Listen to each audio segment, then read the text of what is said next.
আওয়ামী লীগ সরকারের আমলে বঞ্চিত সরকারি কর্মকর্তা-কর্মচারীদের ক্ষতিপূরণ দেওয়ার নিমিত্তে জনপ্রশাসন মন্ত্রণালয়ের অধীনে কমিটি গঠন করেছে সরকার।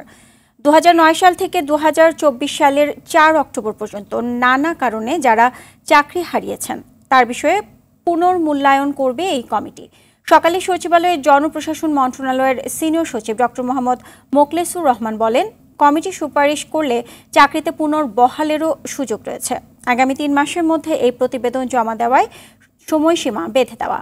এ বিষয়ে গোয়েন্দা বিভাগের সহায়তা নেওয়ার কথা জানান তিনি। অবসরে যাওয়া কর্মকর্তাদের মধ্যে বিভিন্ন বঞ্চনার কথা উল্লেখ করে এর মধ্যে ২৫০০ আবেদন জমা পড়েছে।